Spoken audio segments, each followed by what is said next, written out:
My father's text lit up the screen before sunrise. No deadbeats this year. Only your sister and her family. Short. Cold.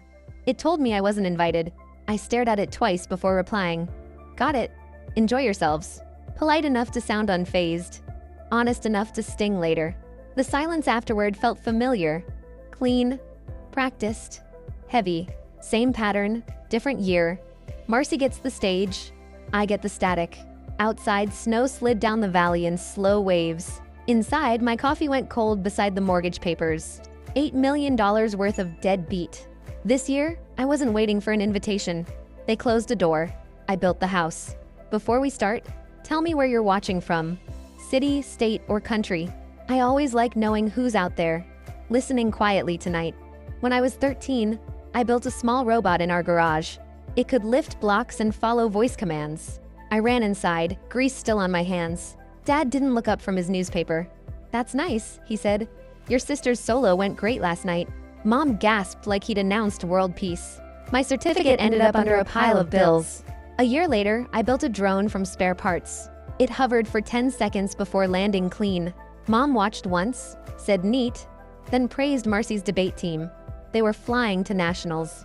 At 17, Marcy tripped over my project cables. She screamed like I'd done it on purpose.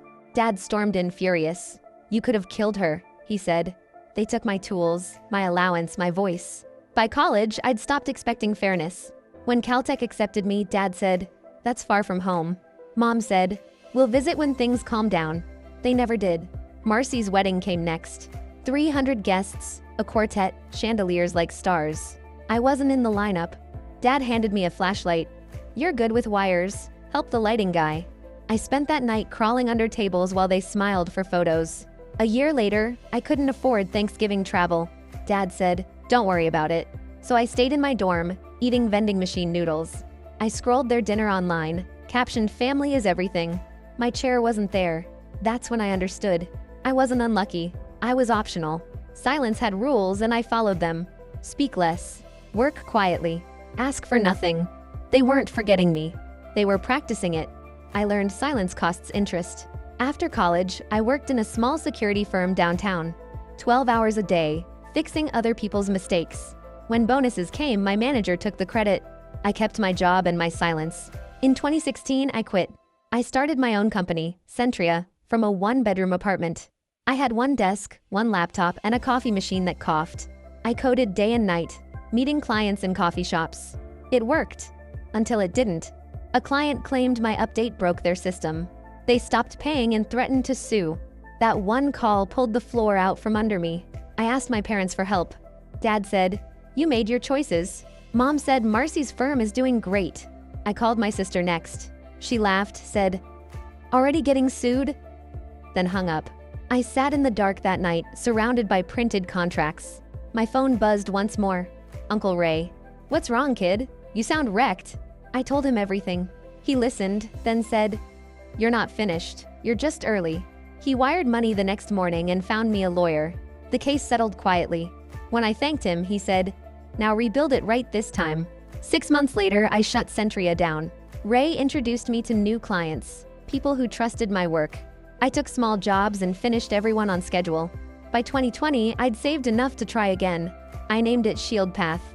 No partners, no noise, just a clean system that worked. I rented a small office above an auto shop. The floor creaked. The heater rattled.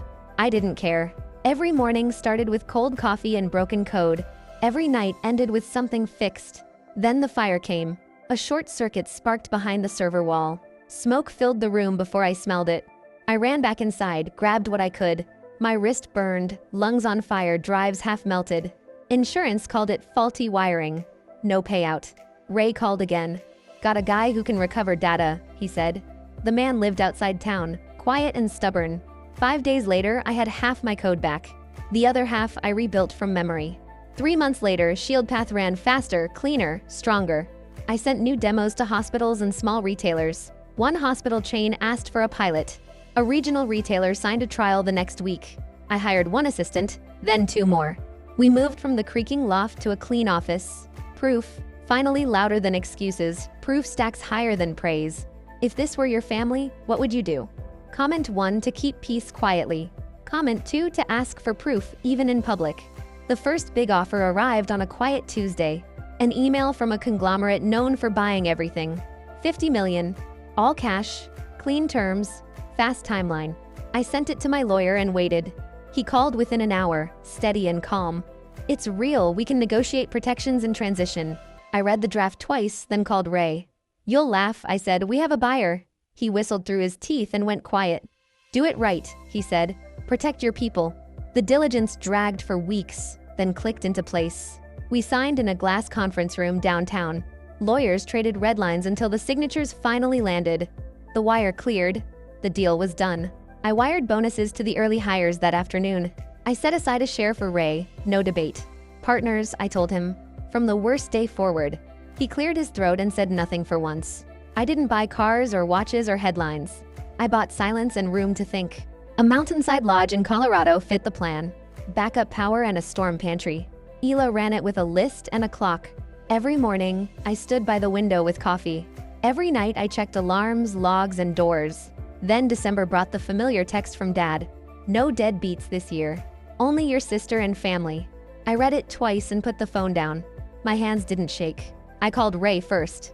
Christmas at my place, I said, bring everyone. He said yes before I finished the sentence. Hila booked flights, shuttles, and rooms without chatter. Cousins confirmed. Old friends confirmed. Neighbors from childhood confirmed without hesitation.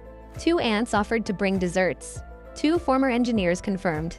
Grandpa texted a single snowflake emoji. I printed the guest list and checked the pantry. The fireplaces were serviced and ready. A piano tuner came and left a receipt. People arrived under heavy clouds and early dusk. Luggage stacked by the door. Boots lined the hall in patient rows. Someone opened the piano and played softly. Adults settled. Kids tested every staircase and rug. Photos went online without a plan or push. Christmas at Sylvia's lodge, one cousin wrote. The valley showed through the windows in every shot. Within an hour, my phone filled with tags. By afternoon, the photos reached church friends and old neighbors. Then the calls began. Hopping through the family tree. Where are you? Dad asked Mark first. At Sylvia's, Mark said, Colorado. Another cousin answered the same way. Another aunt did too.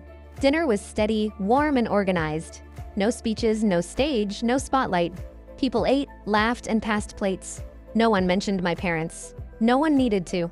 They asked who paid. I answered with receipts. The next morning, my phone started buzzing before sunrise. Dad's name flashed again and again. I answered on the 3rd ring. Morning, I said. Morning, he snapped. You humiliated us. He didn't ask how I was. He didn't say Merry Christmas. You invited everyone, he said. Our family, our friends, without us. I kept my tone even. I invited the people who show up. You stole our holiday, he said. No, I said, I rebuilt it. Mom's voice cut in from the background. Do you have any idea how this looks? I could hear her pacing. You embarrassed the family, she said. The photos are everywhere. That's called attendance, I said. You might try it next year. Then came the real question. Dad's voice dropped low. How did you even afford all that? You remember Shield Path? I asked. Your computer thing? Yes, I said, I sold it. For how much? 50 million, I said. The line went dead silent. When he spoke again, his tone had changed. Your mother and I supported you through college, he said. You wouldn't be where you are without us. Mom added, we're your family, Sylvia. We deserve a family share. Supported me? I asked. You ignored me for years. You cut me out of holidays and photos. Dad exhaled through his nose. Don't be ridiculous. We're still your parents. That isn't a contract, I said. It's a memory. Grandpa walked into the kitchen, robe and coffee mug in hand. Put it on speaker, he said. I did. Morning, Jerry, Grandpa said. You two have some nerve. Dad, my father said, startled. Don't dad me, Grandpa growled. You ignored this girl for years, then asked for money. Mom stammered something about fairness. Grandpa cut her off. Fair would have been showing up when she graduated. You're ashamed? You should be. Silence stretched. Then Dad muttered, we'll talk later, and hung up. Grandpa took a sip of coffee. Better than caffeine, he said. Better than closure, I replied. He laughed. They'll get over it. You're free of them now. I nodded, certain and steady. Freedom needs rules, not speeches. Here are mine, I said, voice calm. No money, gifts, loans, or access under any pressure. No visits without notice and a welcome from me. No demands dressed as advice or tradition. No more public shaming to move me. Respect first, and consistently for a long time. Apologies in writing, not over a crisis. Therapy if they want real repair. Everything else is distance and quiet. Grandpa listened and nodded once. Those are good rules, he said. Keep them simple and visible. I saved the list as a note and locked my phone. Keys aren't vows, my consent is. Snow kept falling through the morning. The house woke slowly, warm and steady. Ela moved like clockwork in the kitchen. Coffee, pancakes, plates, and quiet greetings. People drifted in, still smiling from last night. Grandpa sat by the window with his mug. Ray argued about pie and lost again. Kids begged for one more sled run. No one asked about my parents. No one needed to. I checked the alarms and delivery logs. Everything was simple and on time. I liked it that way. Order without permission. Family without permission. Around noon, my phone buzzed again. Marcy this time, not Dad. Her message was careful and plain. I'm sorry, Sylvia, I was jealous for years. I followed them and didn't think for myself. I see it now, I'm sorry. I read it twice, then locked my phone. I didn't reply. Not yet. Apologies take time, not speed. The day rolled on without drama. Board games, dishes, naps, and short walks. Ray found the old photo albums. He pointed at a picture of 13-year-old me. The robot sat crooked on the workbench. Look at you, he said. Still here. I nodded and closed the book. Still here and finally home. Evening settled early over the valley. We set one extra place. No one took it. I didn't change the count. Before dinner, I opened the note again. The rules fit on a single screen. They weren't threats. They were respect, listed clearly. If my parents want peace, they'll know how. If they don't, the door stays locked. Either way, I keep the keys. I wasn't invited back. I didn't need to be. If this resonated, please like the video and share it with someone exhausted. Subscribe to stay for the next story.